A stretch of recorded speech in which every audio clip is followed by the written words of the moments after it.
Hello everyone, welcome to my channel study with notes. I am your educator Khushi and आज की video में हम करेंगे रिसर्च एथिक्स एंड आईसीटी की क्या क्या एप्लीकेशंस हैं हमारे रिसर्च के अंदर। तो ये दो टॉपिक जो कि मोस्ट इंपॉर्टेंट है आपके सिलेबस में स्पेसिफिकली मेंशन किए गए हैं, तो यहाँ से आपको क्वेश्चन एग्जाम में देखने को मिलेगा। अगर हम बात करें तो हमने इससे पहले 6 वीडियोस को अपलोड कर दिया है, जो कि सीरीज हमने चलाई थी 1 वीक 1 यूनिट, मतलब एक वीक में एक यूनिट कंप्लीट करनी है, जिसमें हमारे सिर्फ 2 पार्ट्स रह गए हैं। आज हम करेंगे रिसर्च एथिक्स और application of ICT in research. इसके बाद की जो नेक्स्ट वीडियो होगी उसमें हम करेंगे रिपोर्ट राइटिंग, जैसे कि थीसिस होती हैं, रिपोर्ट्स हम बनाते हैं, डिसर्टेशन होती है, तो वो सारी टर्म्स मोस्ट इंपॉर्टेंट है, तो उन टर्म्स को हम नेक्स्ट वीडियो में कवर करेंगे। तो रिसर्च एथिक्स की अगर हम बात करते हैं तो एथिक्स वर्ड कहाँ से आया है, सबसे पहले हमें एथिक्स को ही समझ लेना है। रिसर्च हम ऑलरेडी समझ चुके हैं, अब हमें समझना है एथिक्स को। एथिक्स क्या होता है? एथिक्स जो है वो ग्रीक वर्ड से आया है। किस वर्ड से आया है? ग्रीक वर्ड से आया है। और वो वर्ड कौन सा था? इथोस था, ETHOS, जिसका मतलब क्या है? कन्वेंशन, मतलब कि कोई परंपरा, स्पिरिट ऑफ कम्युनिटी हम इसको बोल देते हैं, कस्टम बोल देते हैं, कि कोई भी ऐसी परंपरा जो काफी टाइम से चली आ रही है, तो उसे हम क्या बोलते हैं? एथिक्स बोलते हैं। हम नॉर्मल लैंग्वेज में अगर बात करें एथिक्स की, तो एथिक्स का मतलब होता है what is right and what is wrong, क्या सही है क्या गलत है, इसको हम क्या बोलते हैं? एथिक्स बोलते हैं। ठीक है, अब हमें बात करनी है इस एथिक को रिसर्च के कंटेक्स्ट में। अब रिसर्च देखो, रिसर्च जब एक पर्सन कर रहा है तो उसे एथिक्स का ध्यान रखना है, जो रिसर्च के एथिक्स है उनका ध्यान रखना है, ताकि कोई भी ऐसी गलत चीज ना हो जाए जो हमारी रिसर्च को खराब कर दे। तो रिसर्च एथिक्स मोस्ट इंपॉर्टेंट होते हैं जब हम रिसर्च कर रहे हैं। रिसर्च एथिक्स होते क्या है? ये मॉरल प्रिंसिपल्स होते हैं जो गवर्न करते हैं कि एक पर्सन किस तरीके से बिहेव करेगा, या किस तरीके से अपने डाटा को कलेक्ट करेगा, उसे एनालाइज करेगा, या उसका बिहेवियर, उसके पैटर्न, उसका ओपिनियन किस अकॉर्डिंग वर्क करता है, वो उसके प्रिंसिपल्स पे, उसके मॉरल प्रिंसिपल्स पे, उसके एथिक्स पे डिपेंड करता है। नेक्स्ट आता है universal standard of social life. जो सोशल लाइफ है उसका क्या है? एथिक्स जो होते हैं वो यूनिवर्सल स्टैंडर्ड्स होते हैं। अप्रोचेस भी आगे आएंगी जिसमें मैं आपको बताऊंगी कि कौन से ऐसे एथिक्स होते हैं जिनको हम टाइम टू टाइम चेंज कर देते हैं, और कौन से ऐसे एथिक्स हैं जो यूनिवर्सल रहते हैं। यहाँ पर जो बात हो रही है वो यूनिवर्सल स्टैंडर्ड्स की हो रही है, जिनको हम चेंज नहीं करते हैं। और जो एथिक्स है, रिसर्च एथिक्स है, वो एक ब्रांच ऑफ फिलोसफी है जो डील करती है किससे? मोरालिटी से। दैट मीन्स हमारे मोरल वैल्यूज कौन कौन से हैं उनसे जो डील करती है, that is branch of philosophy research ethic. अब जो रिसर्च एथिक्स हैं वो इनफॉर्मल है। अब सबसे इंपॉर्टेंट चीज ये आती है कि अगर हम एथिक्स को और लॉ को, लॉ मतलब हमारा जो कानून है, अगर हम इन दोनों को कंपेयर करते हैं तो बड़ी टर्म कौन सी है और छोटी टर्म कौन सी है? तो लॉ को यहाँ पर एक छोटे वे में रखा गया है कि जो लॉ है ना वो बहुत कम एरिया को कवर करती है, लेकिन जो एथिक्स है वो बहुत ज्यादा एरिया को कवर करते हैं। जैसे कि यहाँ पर लिखा गया कि अगर कोई चीज लीगल है तो वो अनएथिकल नहीं हो सकती। इसका मतलब क्या है कि लॉ में सिर्फ वही चीजें आती हैं जो कि एथिकल होती हैं, लॉ में अनएथिकल चीजें नहीं आएंगी। लेकिन जहां पर हम एथिक्स की बात करते हैं तो एथिक्स में दोनों आ जाती हैं, हमारी लीगल भी आ जाती हैं और इलीगल भी आ जाती हैं। तो यहाँ पर हम एथिक्स में इलीगल चीजों को भी कवर करते हैं। तो इस तरीके से जो हमारा लॉ है वो एक छोटा टर्म हो जाती है, और जो एथिक्स है वो एक बड़ी और ब्रॉड टर्म हो जाती है। उसके बाद अगर हम बात करें तो हमारे जो एथिक्स हैं वो हम उन्हें फॉलो क्यों करते हैं? ताकि जितने भी रिस्क होते हैं उसको हम रिड्यूस कर सके, और साथ ही साथ जो हमारी क्वालिटी होती है उसको हम इंक्रीज कर सके, ऑप्टिमाइज कर सके। ठीक है, तो रिस्क को हमें कम करना है और क्वालिटी को हमें इन्हांस करना है। नेक्स्ट आता है जो एथिक्स होते हैं उसको हम चेंज भी कर सकते हैं as per time, place, person. क्या होते हैं? एथिक्स चेंज हो जाते हैं। जैसे मैंने यहाँ पर बताया कि जो एथिक्स होते हैं वो यूनिवर्सल स्टैंडर्ड्स होते हैं, लेकिन कुछ एथिक्स होते हैं जिनको हम चेंज भी कर सकते हैं। ये आपको मैं अप्रोचेज में करवाऊंगी।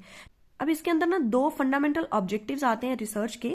फर्स्ट आता है how we ought to act in a given situation, कि कोई भी सिचुएशन हमारे सामने आ जाती है तो उस सिचुएशन में हम किस तरीके से रिएक्ट करते हैं, तो उस रिएक्ट को किस तरीके से किया जाता है या करेंगे आने वाले टाइम में, तो उसको हम क्या बोलते हैं? हमारे ऑब्जेक्टिव्स में लेते हैं। और इसी सिचुएशन के बेस पे जब हमने कोई चीज एक्ट की है तो हम वहां पर एक स्ट्रॉन्ग रीजन भी देते हैं कि हमने ये चीज ऐसे क्यों की। तो ये दोनों चीजें ही क्या है? फंडामेंटल ऑब्जेक्टिव्स हैं रिसर्च एथिक्स के। अब यहाँ पर एक इंपॉर्टेंट चीज आती है, मोस्ट इंपॉर्टेंट आती है, जैसे हमने किया था सैम्पलिंग का या डाटा कलेक्शन का। तो यहाँ पर क्या कहते हैं, जब भी एक पर्सन, एक रिसर्चर या ऑब्जर्वर क्या करता है, डाटा को कलेक्ट करता है, तो रिस्पोंडेंट्स को वहां पर वो किसी भी तरह से अट्रैक्ट नहीं कर सकता कि आप हमें इन क्वेश्चंस के रिस्पॉन्स दो, लो, बाद में हम आपको गिफ्ट देंगे। तो इस तरीके से किसी भी तरह का कोई ल्यूर मतलब कोई भी अट्रैक्शन उन्हें नहीं देनी है गिफ्ट की, या कोई उन्हें लालच नहीं देना कि आप हमें रिस्पॉन्स दोगे तो आपको गिफ्ट मिलेगा। और अगर हम इस तरह का कोई भी लालच देते हैं या अट्रैक्ट करने की कोशिश करते हैं तो हमारा जो एथिक्स है वो वॉयलेट हो जाता है, और हमें एथिक्स को वॉयलेट नहीं करना। लेकिन यहाँ पर एक चीज और आती है, हम उन्हें गिफ्ट दे सकते हैं। यहाँ पर ये नहीं है कि हम गिफ्ट दे ही नहीं सकते, दे सकते हैं, लेकिन हम उन्हें लालच नहीं दे सकते कि गिफ्ट मिलेगा इसलिए रिस्पॉन्स दो। गिफ्ट दिया जा सकता है कि आपने किसी से डाटा कलेक्ट किया, उसका आपने बहुत ही इंपॉर्टेंट टाइम लिया है, तो आप उसे एट द एंड क्या है कुछ गिफ्ट दे सकते हो एज पर चॉइस। बट वहां पर किसी भी तरह का कोई भी लालच नहीं होना चाहिए उन लोगों को कि डाटा देने पर कोई गिफ्ट मिलेगा। नेक्स्ट आता है रिसर्च एथिक्स। रिसर्च एथिक्स में देखो, हमने किया था प्रोसेस ऑफ रिसर्च, जिसके अंदर कुछ प्रोसेस ऐसी थी जहां पर हमारे जो एथिक्स हैं वो वॉयलेट या तो होते नहीं है, या बहुत कम चांसेस होते हैं कि हमारे एथिक्स वॉयलेट हों। लेकिन कुछ पॉइंट्स में क्या होता है कि हमारे एथिक्स बहुत ज्यादा वॉयलेट होते हैं। तो यहाँ पर जो रिसर्च एथिक्स है उसको least vulnerable and most vulnerable बोला जाता है। लीस्ट वर्नरेबल मतलब जहां पर कम सेंसिटिविटी है, कम एथिक्स को वॉयलेट किया जा सकता है, लेकिन यहाँ पर सेंसिटिविटी ज्यादा है, फ्लेक्सिबिलिटी ज्यादा है, यहाँ पर एथिक्स को वॉयलेट ज्यादा किया जा सकता है। ठीक है, तो अब कौन कौन से ऐसे स्टेप्स हैं, जैसे कि प्रोसेस में स्टार्टिंग में जो पॉइंट्स थे ना, उनमें जो एथिक्स है उनकी कम वायलेशन होती है। जैसे कि प्रॉब्लम आइडेंटिफिकेशन है, इसमें क्या एथिक आएगा, लिटरेचर रिव्यू है, या सैम्पलिंग डिजाइन, रिसर्च डिजाइन, इनमें जो रिसर्च एथिक होते हैं उसको कम वायलेट किया जाता है।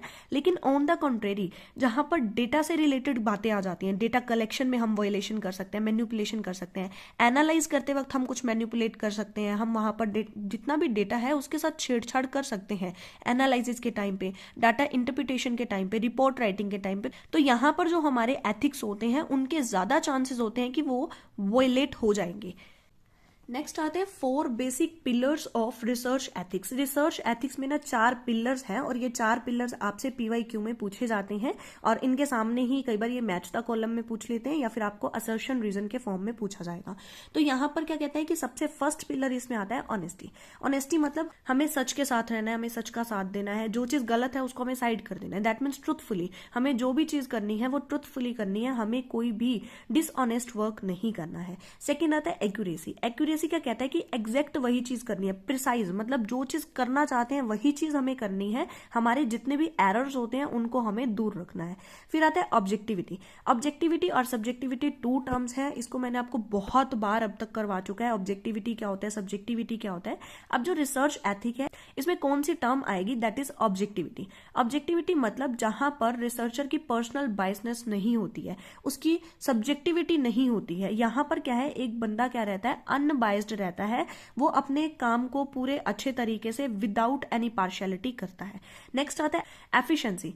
एफिशिएंसी क्या होता है कि किसी भी काम को एफिशिएंट वे में किया जाए, रिसोर्सेज को अच्छे से यूज किया जाए वाइजली, मतलब कि हमें पूरा दिमाग को यूज करके क्या करना है, रिसोर्सेज को यूज करना है। क्योंकि हमें पता है रिसोर्सेज क्या होते हैं, लिमिटेड होते हैं, स्केयर्स होते हैं। तो रिसोर्सेज का जो भी यूज होगा उसे हमें अच्छे तरीके से करना है, फुलर यूटिलाइजेशन करना है, ऑप्टिमम यूटिलाइजेशन करना है। प्लस इसमें जो वेस्टेज होती है उसको हमें करना है अवॉइड, क्योंकि वेस्टेज अवॉइड होगी तभी हम क्या करेंगे, हमारे जो रिसोर्सेज हैं उनको एफिशिएंटली यूज कर पाएंगे। अब कुछ स्टेक होल्डर्स होते हैं जो रिसर्च एथिक्स में आते हैं, या हम ये कह सकते हैं कि जो लोग रिसर्च के साथ जुड़े हुए हैं उन्हें एथिक्स को ध्यान में रखना होता है। अब कौन कौन से लोग हैं जो रिसर्च के साथ जुड़े हुए हैं, फर्स्ट होता है researcher, second university, third publisher, participant, regulatory body and society at the large. मतलब ये सारे ऐसे पार्टिसिपेंट्स हैं जो कि रिसर्च के साथ जुड़े हुए हैं, और इन सबको रिसर्च एथिक्स को फॉलो करना होता है, इन्हें रिसर्च एथिक्स को तोड़ना नहीं है, वायलेट नहीं करना है। तो ये सारे स्टेक होल्डर्स हैं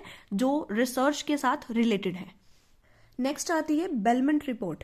अब जो ये बेलमेंट रिपोर्ट थी वो पब्लिश हुई थी 18 अप्रैल 1979 में, created by the national commission for the protection of human subject and behavioural research. तो ये स्टैटिक पोर्शन है, आपको याद रखना पड़ेगा कि एक बेलमेंट रिपोर्ट आई थी जिसके अंदर ह्यूमन सब्जेक्टिविटी की बात की गई थी, बिहेवियरल रिसर्च की प्रोटेक्शन के बारे में बात की गई थी। तो यहाँ पर 3 तरह के प्रिंसिपल आए इस बेलमेंट रिपोर्ट में। सबसे फर्स्ट प्रिंसिपल क्या कहता है कि रिस्पेक्ट फॉर द पर्सन, मतलब जो पर्सन आपको डाटा दे रहा है, जो रिस्पोंडेंट है, उसकी रिस्पेक्ट करो। ह्यूमन डिग्निटी मतलब उनकी क्या है, आपको रिस्पेक्ट करनी है, उन लोगों की रिस्पेक्ट करनी है जो आपको डाटा प्रोवाइड कर रही है। सबसे फर्स्ट आता है इन्फॉर्म्ड कंसेंट। कहते हैं कि जब भी हम किसी पर्सन से डाटा कलेक्ट करना चाहते हैं तो उनसे एक परमिशन लेनी रिक्वायर्ड होती है कि हम आपसे डाटा लेना चाहते हैं, क्या आप हमें उस डेटा को प्रोवाइड करोगे? अगर वो हाँ कहता है देन आप उससे डाटा कलेक्ट कर सकते हैं, अदरवाइज आप उसे बाउंड नहीं कर सकते, आप उसे फोर्स नहीं कर सकते कि आपको डाटा देना ही देना पड़ेगा, आपको इन्फॉर्मेशन देनी पड़ेगी।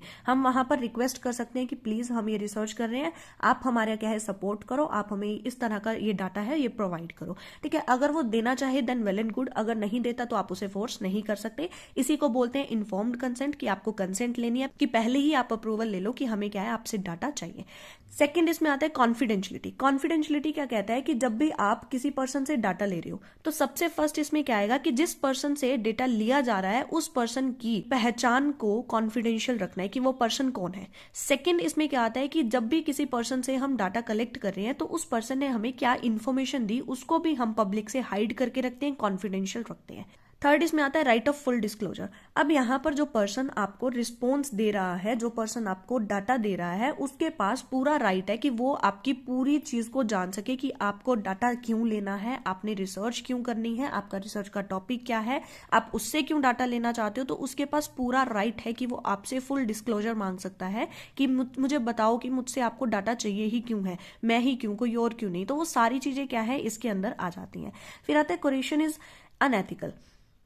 क्वेश्चन इज अनएथिकल क्या कहता है कि वही चीज जैसे मैंने आपको बताई थी कि आप फोर्स नहीं कर सकते कि आपको डाटा देना ही पड़ेगा, अगर ऐसा कुछ भी किया जाता है तो वो अनएथिकल एस्पेक्ट में चला जाता है।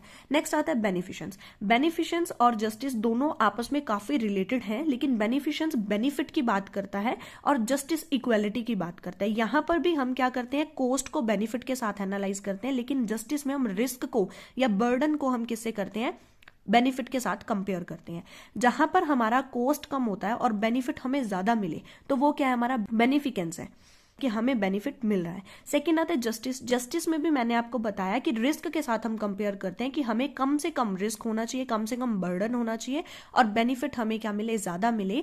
इसी को हम क्या बोलते हैं, जस्टिस बोलते हैं। और यहाँ पर इक्वालिटी की बात की जाती है, फेयरनेस इन डिस्ट्रीब्यूशन, मतलब जब भी कोई डिस्ट्रीब्यूशन होगा वो इक्वालिटी के साथ होना चाहिए, फेयरनेस होनी चाहिए उसमें। तो ये तीन प्रिंसिपल थे जो कि बेलमेट रिपोर्ट ने दिए थे और मोस्ट इंपॉर्टेंट है, यहां से भी आपको क्वेश्चन जो है वो पूछा जाता है। नेक्स्ट टॉपिक हमारा आता है रिसर्च एथिक की अप्रोचेस। रिसर्च एथिक्स में तीन तरह की अप्रोचेस है। First is deontological approach, second is scepticism approach and third is utilitarianism approach. मैंने आपको अभी एथिक्स में बताया था कि कुछ एथिक्स ऐसे होते हैं जिनको हम टाइम टू टाइम चेंज नहीं कर सकते, जो कि यूनिवर्सल रहते हैं, लेकिन कुछ एथिक्स ऐसे होते हैं जो टाइम प्लेस के साथ क्या होते हैं, चेंज हो जाते हैं। तो वही चीज यहां पर अब हम करेंगे कि कौन कौन सी ऐसी अप्रोचेस हैं जो हमारे रिसर्च एथिक्स के साथ रिलेटेड है। सबसे फर्स्ट आता है डियोंटोलॉजिकल अप्रोच। डियोंटोलॉजिकल अप्रोच को एब्सोल्यूटिस्ट अप्रोच भी बोला जाता है, जहां पर हम एब्सोल्यूट की बात करते हैं। एब्सोल्यूट मतलब परफेक्ट, ये चीज रहेगी ही रहेगी। That means universal code of making ethical decision, मतलब कोई भी एथिकल डिसीजन है वो क्या है, यूनिवर्सल है, वो चेंज नहीं होगा।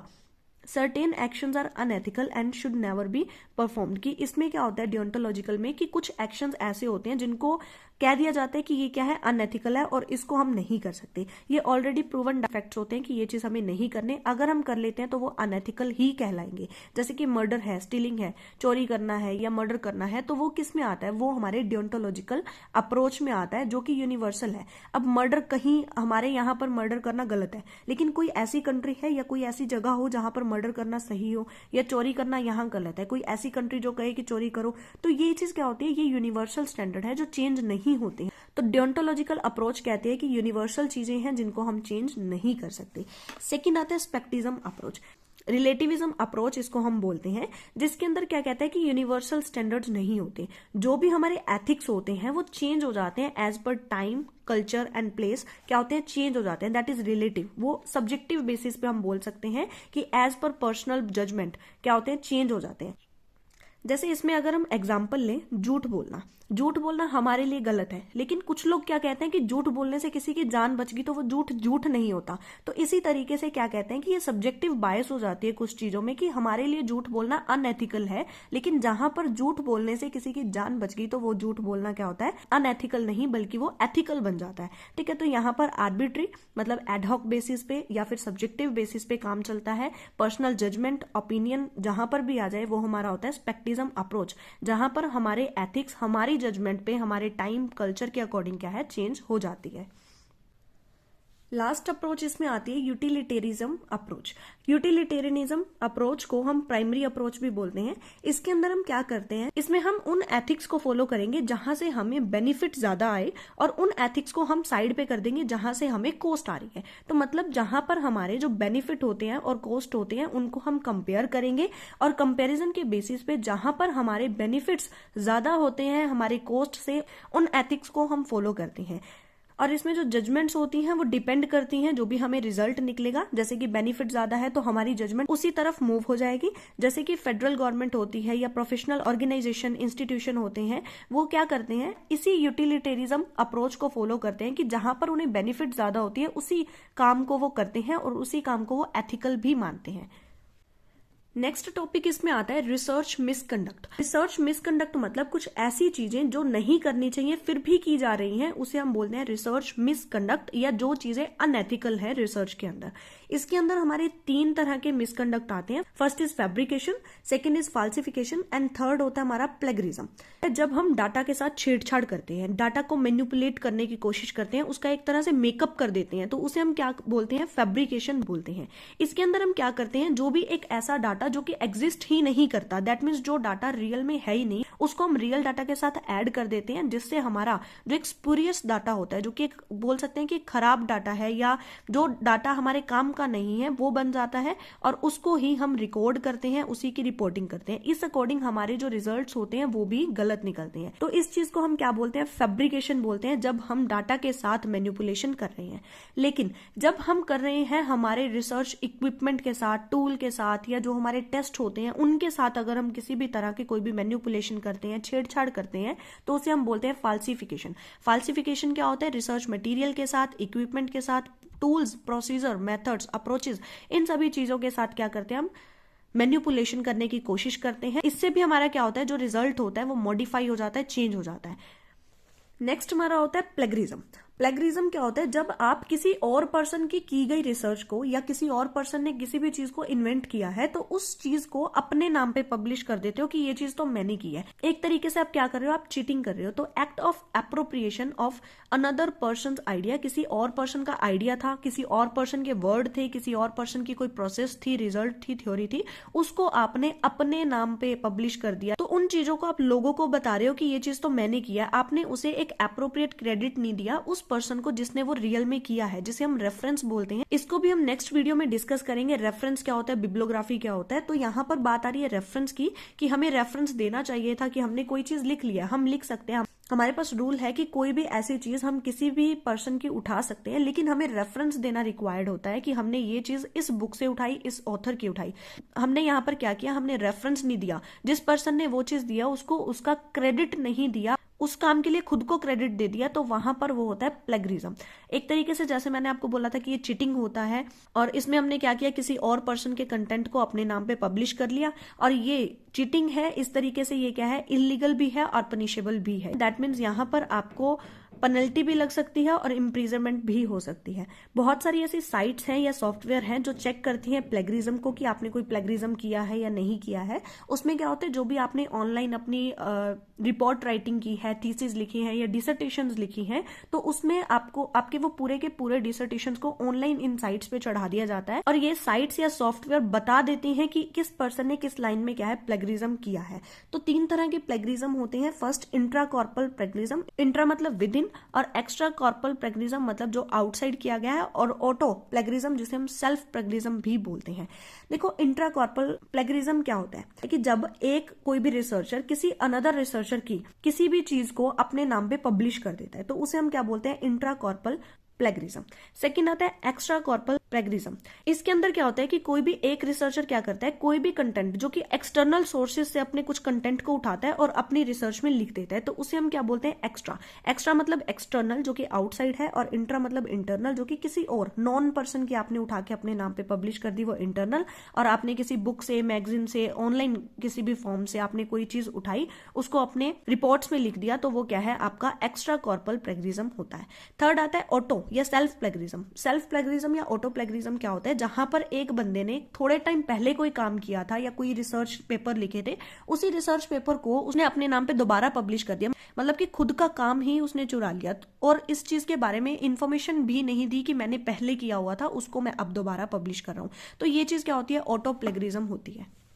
सो research ethic most important topic होता है जिसके अंदर हमने बहुत सारी चीजें करी। रिसर्च एथिक में सबसे पहले तो हमने एक इंट्रोडक्टरी पार्ट कर लिया कि रिसर्च एथिक होता ही क्या है। फिर रिसर्च एथिक में वर्नरेबल और मोस्ट वर्नरेबल हमने किया है, जो कि मोस्ट इंपॉर्टेंट है।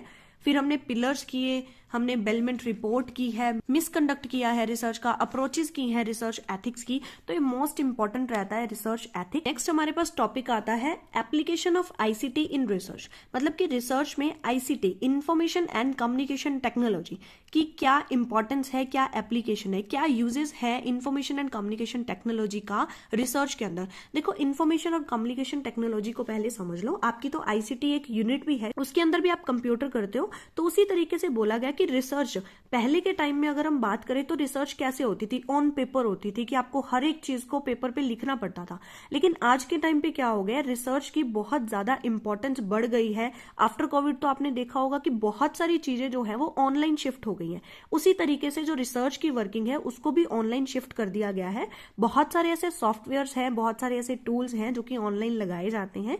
तो यहाँ पर अगर हम बात करें तो use of ICT in research is not mandatory, जरूरी नहीं है, लेकिन आपको ये हर एक स्टेज पर क्या करती है, हेल्प करती है। अगर आपसे एग्जाम में पूछा जाए कि रिसर्च में आईसीटी को यूज करना मैंडेटरी है कि आपको करना ही करना पड़ेगा, तो यहाँ पर मैंडेटरी नहीं है। तो यहाँ पर आईसीटी को यूज करना रिसर्च के अंदर कंपलसरी नहीं है। बट अगर हम आईसीटी को यूज करते हैं तो बहुत सारा काम जो टाइम कंज्यूमिंग था वो हमने चुटकियों में कर दिया। तो इसको हम क्या बोलते हैं कि ये हेल्पफुल रहता है अगर हम आईसीटी को, कंप्यूटर को यूज कर लेते हैं।